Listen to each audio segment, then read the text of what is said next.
If your tech startup struggles to close B2B sales and you're starting to lose sleep over this, if you're frustrated that your prospects don't understand what you do, if you've run out of people who you can approach as clients, if your cold email campaigns aren't generating any results, if you feel that your sales and marketing activities are out of control, well then, my friend, you'll be pleased to know that in today's episode on the Startup Captain podcast, my guest will help you cure all of those problems once and for all. Because if you implement what you'll learn in this podcast, you'll soon regain your sleep and you'll be dancing on your way to the bank. My guest today is a startup mentor and angel investor who helps B2B founders who are struggling with sales. He helps them build predictable recurring revenue using his unique sales and marketing blueprint called the Launch Code. Using this blueprint has already helped over 200 founders from 26 countries unlock the code to enterprise sales. And speaking of enterprise sales, over his 30-year-old global career as C-suite executive, entrepreneur, and investor, he has closed a combined total of $2 billion in B2B sales. The name of my podcast guest today is Zoltan Vardy. Welcome to the show, Zoltan. Thank you very much, Alex. I'm excited to be here and to talk about two of my favorite things, which is entrepreneurship and B2B sales. Zoltan, with so many tech founders struggling to close B2B sales, what's the most common mistake they're making? My experience, Alex, is that the mistakes that most founders make depends a little bit on the stage of development. But the three broadly relevant or most common mistakes I come across are: one, there's no clear focused offer or message. So they can't really articulate in simple terms why customers should buy what they're selling. The second is there's kind of a lack of structure to their client outreach or their client engagement. They don't really have a system in place that's repeatable. And finally, oftentimes, startups are chaotic, right? So the actual implementation of sales and marketing isn't done based on sort of clear guidelines, but on just kind of what happens next. So those three problems are what I've discovered to be most common, and actually what I built my own, solution on. You've developed a unique sales and marketing blueprint. Can you break down the core principles and why is it a game changer for B2B tech founders? So the Launch Code is something that I created based on my own personal experience working with early stage founders for several years. When I left my corporate career, I was motivated to do something entrepreneurial, and so I started working kind of on an informal basis with various founders, helping them to build their businesses. And a recurring theme that I saw is that they were extremely passionate and extremely knowledgeable about their product, but they really didn't know how to commercialize it. They would spend most of their time fine-tuning the bits and pieces of the product without really understanding, what problem am I solving for a paying customer? And so it didn't take me long until I realized that they really needed some guidance, some sort of process that they could follow and apply to quickly. And so I started pulling together all the principles and the tools and techniques that I'd gathered over my 30-year career, closing over $2 billion worth of B2B sales, and I put it into a system that I called the Launch Code. And the system is really based on three pillars. The first pillar is focus, which is focus your offer and message so prospects understand what you're selling.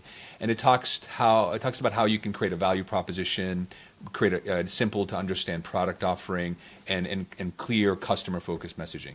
The second pillar is called structure, and it's about structuring your sales process so you reach your ideal clients and close more deals. And the reason that's so important because you spend so much time and waste so much time talking to irrelevant clients. I really think it's critical that you focus on who it is your ideal customer and then engage with them through outbound sales, through inbound marketing, and through partnerships, using the power of third parties, tapping into their reach, tapping into their credibility to extend your effectiveness.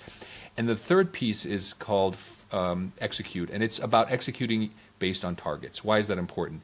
Because when you're building a business, you are in a constant state of chaos, right? You're focused on so many different things at once. And if you cannot create a clear set of guidelines to follow, you actually don't know what success looks like. So it all starts with what are your goals? What are your long-term, short-term goals?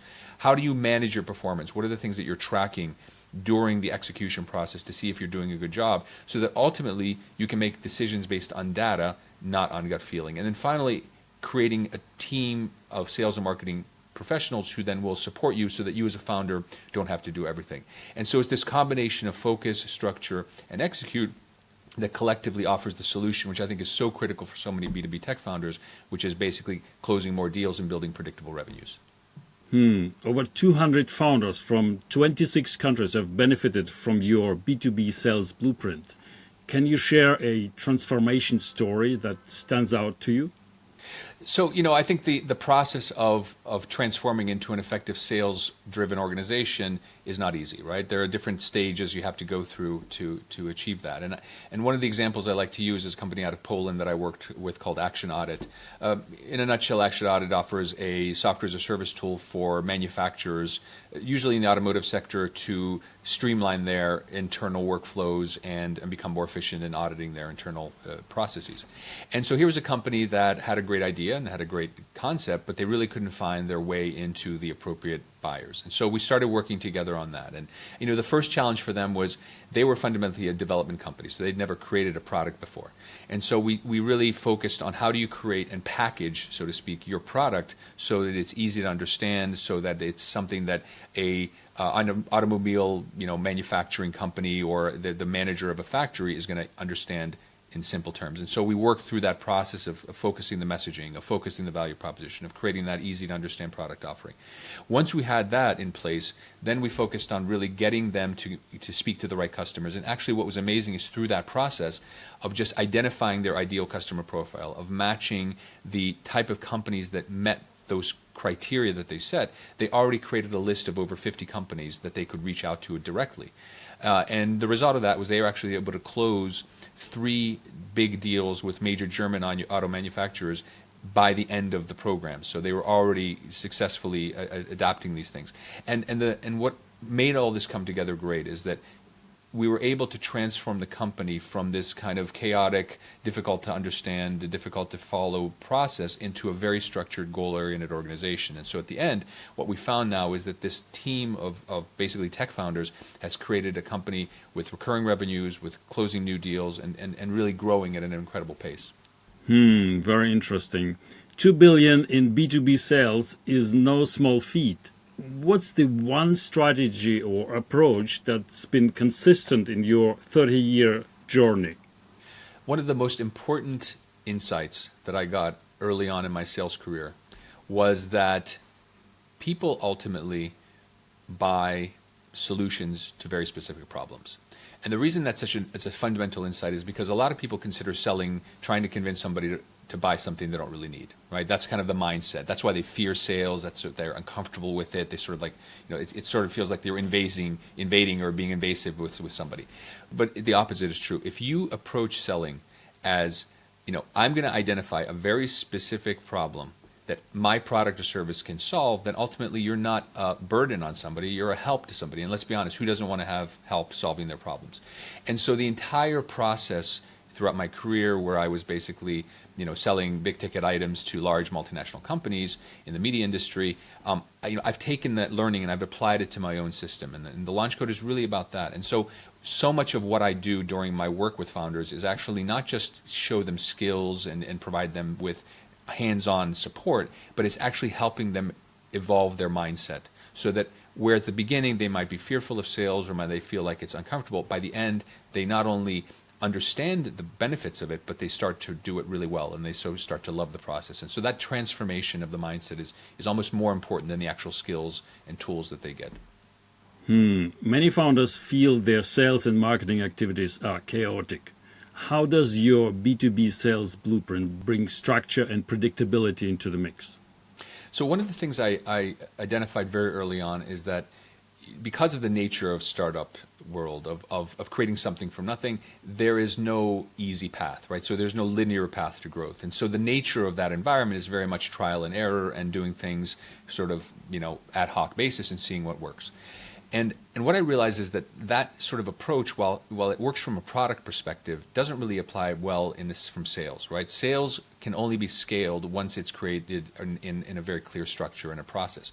And so what I tried to do is to break down the process of selling into manageable bits that individually may not seem like huge breakthroughs, but when you combine them in a linear fashion, create that sort of structured outcome. And so the three pillars that I talked about, the focus, the structure, and the execute, are all based on that insight.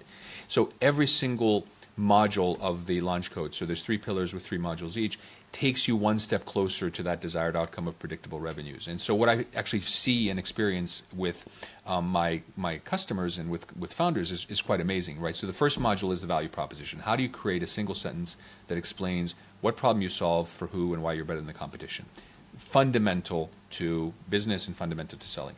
And so what we'll go through is like a very simple 5-step process. I take them through asking them specific questions, which they then come up with answers. And then I created a sentence structure that captures those different answers into a single sentence. And so it's actually really exciting, because what I'll see is that, we'll start these questions and they don't necessarily understand the connections, but then by the end, when we pull it all together, they're like, oh, wow, I can actually now explain in a single sentence what I do. And that feeling of clarity, that feeling of comfort is really transformational, because it just gets them on the right path to explaining what they do and then getting into next layers of discussion based on engagement from the customer. So that kind of structured approach, which I've applied through each of the modules, is something that my clients really appreciate, and I think really adds a tremendous value to create, order out of chaos that you have in a startup environment. Cold email campaigns often crash with 0 results for many startups.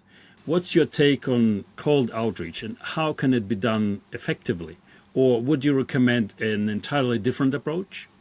So cold outreach is something that's very popular in the sales world.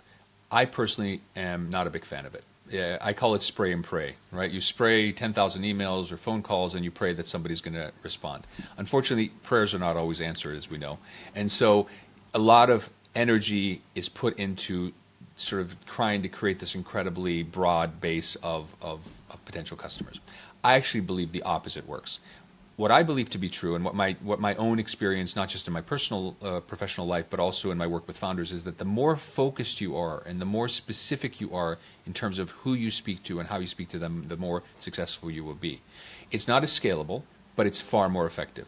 What that means in practice is that if you identify very, very specifically that niche, that specific type of customer who has a very specific problem for which you will be considered the perfect solution, not one of many, you have a much greater chance of getting their attention and starting a conversation. Now, the way that you can lever yourself and make yourself more effective is to use a couple of different techniques to try to get within their comfort zone. What are some typical examples of this?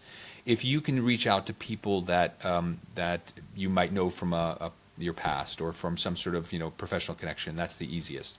Then there are potential people who can introduce you to that person, just saying, hey, here's Alex, he's got an interesting solution to this problem, you guys should chat. Or if you can refer to somebody, saying, hey, I was talking to Alex at this event and he mentioned that you might be interested in what I have to offer. Or any number of other hooks, as I refer to them and as I break them out in my system, you can use to get into people's comfort zone. Now, does that guarantee that they're going to buy what you're selling? No. What it does do is improve your chances of having a meaningful conversation and deciding whether what you're offering is a good fit for the problem they have. And if you don't, that's absolutely not a problem. I always like to say the second best answer in sales is no, right? The worst is maybe. So if you can get a quick no, you can move on and focus on the type of customers who are more likely to be interested in what you're selling. That is a very different approach to hoping that somebody will happen to be opening your email at the right time and wanting to have a conversation. And it's something that I think is a last resort if you're really trying to build a predictable recurring revenue stream. So in one of the podcast interviews I watched with you, you were talking about the difference between different types of enterprise clients, elephants and deers and whatnot. And interestingly, you said there that focusing on the elephants, on the biggest clients, might not be the best idea for startups. So can you talk about that? Yeah, one of the biggest questions that I get in working with startup founders is, how do I get to do those big deals, right? Those lighthouse deals that are going to be, great logos on my website and they're going to give people, the thought that we're really serious. And I always tell them, look, you have to be careful about how you approach the enterprise sales sector. The starting point's very different, right? So enterprises are fundamentally focused on certainty, right? So that's why they have meetings to have meetings, and they have 200-page presentations to discuss, tiny decisions. They are built around the concept of certainty. Startups are quite the opposite. They're interested in speed, right? In speed to market. That's what drives a startup. And that clash of mindsets creates a very uncomfortable environment in which to do business.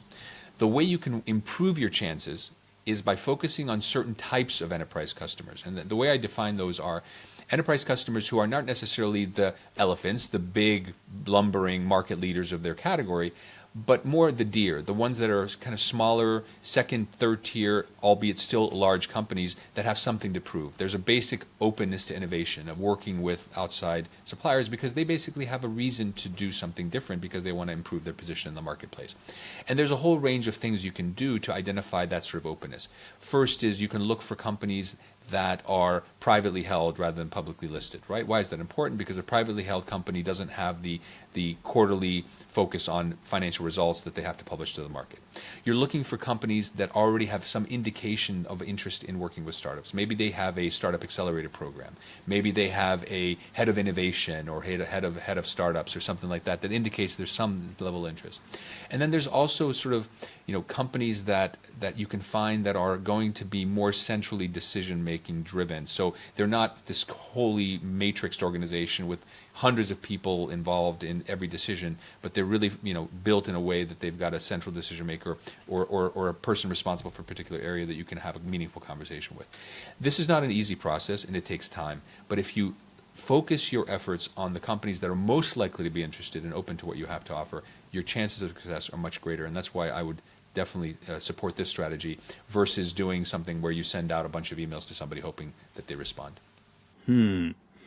So for a tech founder just starting out, feeling overwhelmed with the B2B sales process, what should be step one for them? The first step you have to take is to fix your mindset. What I mean by that is that feeling overwhelmed is a natural part of building a business, so there's nothing unusual in that. What you have to understand is that learning how to sell is not optional. It's required. And it's something that a founder has to embrace and consider a key milestone in being able to build the business that they dream about. It's not something you can delegate. It's not something that you can outsource. It's something you have to own. And so that just accepting that reality is step one. Step two is understanding that selling is not voodoo, right? There's no secret formula of various ingredients that is going to create the potion that's going to make you successful. No, it's the sum total of small, deliberate steps towards a desired outcome. And that's what is the foundation of what I teach through the Launch Code and in my work with founders, is that you just have to go through the steps. And as with everything, when you start building momentum, you start getting better at it, you start seeing some success, you get more confident, and you can deliver a better result. Here's a great example. I mean, I've worked now with a couple of different companies that I found have been very meek or very uncommitted to asking proper value for what they offer, right? And so we've gone through this process, and I've said, look, what is the value? Just yesterday, I had a session with an AI company. They offer sort of an AI-based service to help design manufacturers, improve their design of their products. And it was interesting where I was talking about the prices they're charging. I said, guys, this is crazy. You're underpricing yourself, ridiculously in the marketplace. And we got to talking. I'm like, look, you have to position yourself as a premium supplier that's solving an important problem. And just in that mindset, I've had other clients accept that, and they've literally been able to charge 2-3 times more for their exact same service just by understanding that they are driving value and solving problems, not trying to convince somebody to buy something they don't need. So the mindset plus the implementation of practical steps is what's going to really deliver results and is going to get founders focused on building a predictable revenue stream. So you've been both a C-suite executive running 1,000-person organizations and an entrepreneur. How do those two roles differ when it comes to B2B sales, and what can founders learn from both worlds? So I've had the privilege of having experience on both sides of that table, right? So I've sat in the corner office of a glass building in central London overseeing a $150 million business, but I've also sat in an empty flat in Budapest on a cardboard box writing a business plan for my first startup. So I understand that there's a very different mentality and very different reality for those two positions to be in. What I think you can learn as a founder from the corporate world, and what the corporate world can learn from the founders, is this. There is no success in trying to build something so perfect and so structured and so boxed in that you predict every possible direction you can take, which is what the kind of the corporate mentality is. It just doesn't work. There is a certain amount of risk. There's a certain amount of test and trial and error. On the other hand, trying to build a business just by, throwing things against the wall and see what sticks is not a very efficient way to build a business, right? So there has to be some combination of those two worlds, and that's what I personally believe in. That's what I found to be successful in my career and in my professional work, and it's also what I teach through the Launch Code. It's combine the structured approach and the reasonable level of planning that you get from a corporate environment, and combine it with the strong execution focus that you get from an entrepreneurial environment. It's the combination of those two things, that delicate balance of structure and execution, that's going to deliver the biggest success. And I've seen this so many times through my work with specific companies. One comes to mind, a company that I'm actually the chairman of, Ontavo, which is it's basically a B2B platform that helps large multinational companies create and manage loyalty programs. There I've been involved with the company for many years as an angel investor and now as chairman, and I see that at the beginning it was a very, very chaotic environment. But as we introduced more structure, as we created this kind of process-driven approach, they've been able to 10x their growth, do business with global brands in retail, and really deliver that type of significant success that is so unique in this space. And so it's that mindset and that combination that's going to deliver results. And so what I encourage founders is, don't reject structure as something that's limiting. Think of structure as a way to simplify your life and to focus on getting things done more quickly. So with the rapid evolution of the tech industry, how should B2B sales strategists adapt to stay relevant and effective? So the hottest topic now in business and in the startup world right now is the AI world, right? So it's automation, it's artificial intelligence. I think you can't ignore that, and you have to find ways where you can introduce AI and automation into not just your product, but also in your sales and marketing activities. If I focus on the latter, I think it can work in two areas. I think in terms of content production and marketing production of content, AI can be a useful accelerator. I don't think it is the solution. It's funny, I read a lot of content, I read a lot of posts, I read a lot of things, and I swear I can tell immediately if that was written by ChatGPT or if it was written by a human being. There is subtle differences. That being true, though, you can use ChatGPT, you can use automation to create the foundation for your content, and then adding that layer of personalization and specification using your own personal involvement. So that's one way I would do it. The other is automating your management of clients, both in terms of reaching out to them, but also in terms of managing that process. That's something, by the way, that I'm learning myself right now in my own business. It's something that you have to understand, because let's be honest, it feels like there's like a new AI tool coming out every day, right? If you just follow this world, you just can't consume all of this stuff, right? There's just so much out there. And so I think picking a few things, using those to accelerate your research, using that to identify companies that fit your ICP, your ideal customer profile, managing the process of outreach. So once you have a meeting, maybe, the automation of follow-ups, the automation of your contracting process, all of those things are going to be very useful to make you more efficient. I do not believe that it will replace the fundamental personal touch that comes from strong sales and marketing activities, but it will make it more efficient. And the companies that are capable of balancing those two, of the personal touch with the automation, are going to be the most successful in this new sort of AI-driven world. Zoltan, for our listeners and viewers who are at their wits' end with B2B sales, what's one piece of advice you'd want them to take away from this podcast, and how can people get in touch with you?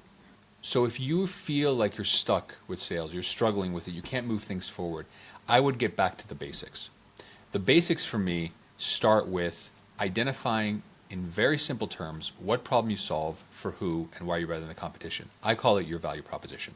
That is the foundation of everything you do, because until you can articulate that clearly, people will not take the time to understand why they should do business with you. So the first step I always take when I start working with founders is to share sort of a 5-step process that they can use to create a crystal clear value proposition. This is kind of the low-hanging fruit, right? This is where they have the immediate results, and it impacts everything. So actually what I want to do, Alex, is offer your listeners a special opportunity. If they go to zoltanvardy.com/podcast, they can actually access a free value proposition guide. It's a 30-minute video, plus it's a worksheet where I take them through this process, and it's something they can access completely free without any strings attached. And if it's something that they're interested in, it gets them excited about the potential of the launch code and working with me, they can reach out to me via LinkedIn, or they can just contact me through the guide and set up a one-on-one call and see if there's an opportunity for us to work together. So again, zoltanvardy.com/podcast. They'll get the free value proposition guide there. We're also going to have the link in the show notes, so you can just click it, find it there. Zoltan, thank you for sharing your insights for B2B success. I hope our listeners and viewers take action now, and I also hope that as a listener or viewer, you share this with your connections, because just imagine how much people in your network will thank you for that. That's all for today. Join us next time on the Startup Captain podcast.